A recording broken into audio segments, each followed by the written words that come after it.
WhatsApp friends, मेरा नाम है Naresh. Welcome to my channel Findependent means financial independence.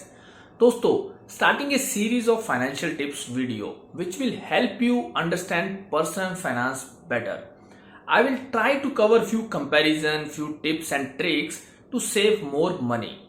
अभी प्लान ये है कि this will be in addition to the regular videos which I am already doing on my channel, and every Wednesday I'll post one video.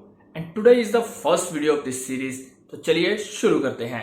And आज की video का topic है benefit of starting early. दो दोस्त हैं, चुन्नू और मुन्नू।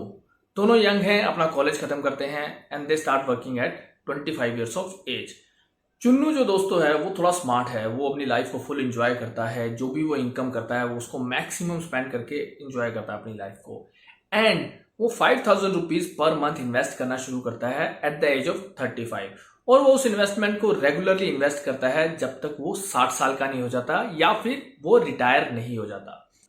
अब जो मुन्नू है दोस्तों, वो मुन्नू कोई ज्यादा स्मार्ट नहीं है, but he is doing okay in his job, और वो अपनी जॉब के साथ साथ उसको रेगुलरली ग्रो हो रहा है। अब उसने एक काम किया कि जैसे ही उसने अर्न करना शुरू किया तभी से उसने 1000 रुपीज पर मंथ सेव करना शुरू कर दिया, और जैसे जैसे उसकी जॉब में उसकी सैलरी इंक्रीज होती रही वो अपना इन्वेस्टमेंट पोर्टफोलियो भी वैसे ही इंक्रीज करता रहा।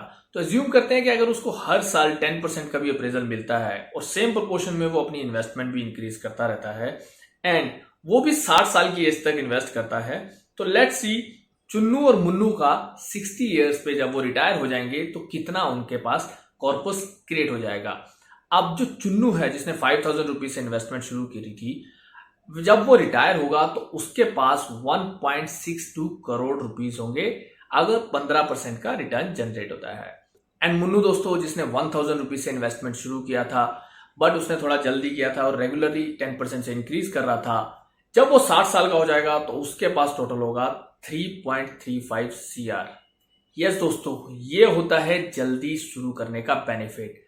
मुन्नू ने कम अमाउंट से शुरू किया बट उसने जल्दी शुरू किया एंड अपनी इन्वेस्टमेंट को रेगुलरली इंक्रीज करता रहा। चुन्नू जिसने 5000 रुपीज से शुरू किया था बट उसने उससे लेट इन्वेस्टमेंट को शुरू किया, तो इसलिए उसकी इन्वेस्टमेंट में कंपाउंडिंग का मैजिक काम नहीं किया।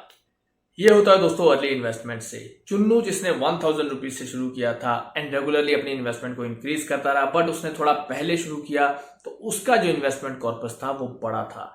इसलिए दोस्तों जितना जल्दी आप शुरू करोगे आपको उतना ज्यादा बेनिफिट होगा। तो यही था आज का वीडियो दोस्तों। अच्छा लगा हो तो प्लीज लाइक कीजिएगा and share it with your family and friends. Thank you.